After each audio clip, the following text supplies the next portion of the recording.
Joining me now, I'm delighted he's with us, former Secretary of State Mike Pompeo, distinguished fellow at the Hudson Institute and Fox News contributor.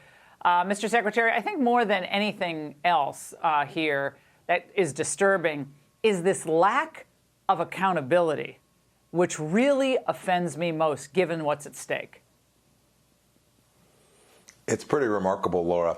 You hear President Biden talk about we're back, that America's back. It does feels like 1976, 1979, right? People are now being told to turn down the thermostat. We're being told that we're not going to have enough energy. We're not being told that to solve the economic problems, we're going to have to lay off hundreds of thousands of Americans, get unemployment up to 5 or 6% to solve this problem.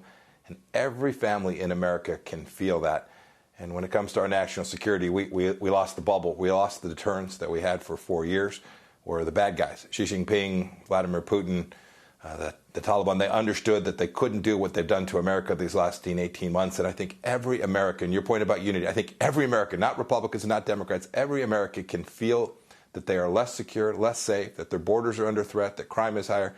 Those are things that come just 4 weeks from now when people start voting in the midterms. I think the American people are going to reject exactly what it is President Biden has given them. Here was Biden today, Secretary Pompeo, touting one of his really big priorities at the UN. Watch. My administration is working with our Congress to deliver more than $11 billion a year to international climate finance, to help lower-income countries implement their climate goals and ensure a just energy transition. Now, Mr. Secretary, we are wasting more money on projects that do nothing to keep this country safe. Nothing. Everyone remembers Solyndra. It seems like history just repeating itself from the Obama years or the Carter years, where we take taxpayer money and give it to some slush fund leftist to do something that will have no value for the American people. We can see it. We have trapped American energy in the ground. This was a deeply political decision. The president today kind of said the quiet part out loud in his speech. He talked about the Inflation Reduction Act, but said, "Oh, this is the biggest climate project in American history."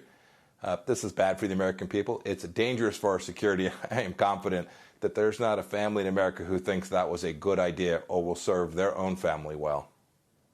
The Citibank CEO appeared at a congressional hearing today, and she was answering a question about decoupling from China, which is something you and I have talked about a lot. Watch what she says here. When we look at the clients that we serve, many of them are multinational clients in China, and we see that there is a high degree of interdependence. We've got to take a strategic view in America as to where it is that we need more strategic independence and to build that in a thoughtful manner, but also in a way that doesn't cause crises, economic crises.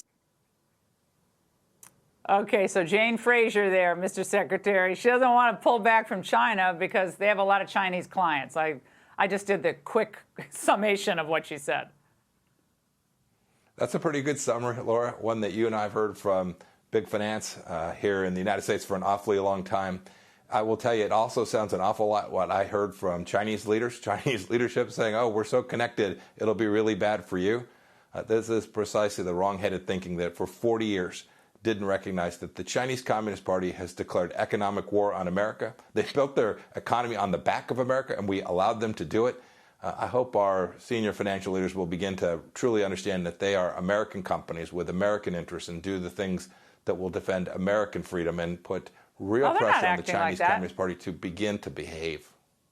Yeah, no. They said today, we don't, which is true. They said, we don't make policy, but we consult with the U.S. government. I think it was Jamie Dimon who might have said that today. But they're making it clear, like, you can't decouple because that would cause tumult. And what I'd say to Jamie Dimon is, you wanted Biden, and now you got Biden. How does it feel? Feel good, Jamie? Yeah.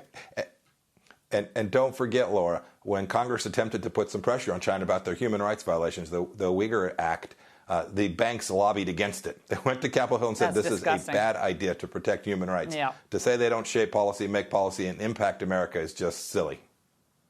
Disgusting. Mr. Secretary, great to see you tonight. Thank you. Hey, Sean Hannity here. Hey, click here to subscribe to Fox News YouTube page and catch our hottest interviews and most compelling analysis. You will not get it anywhere else.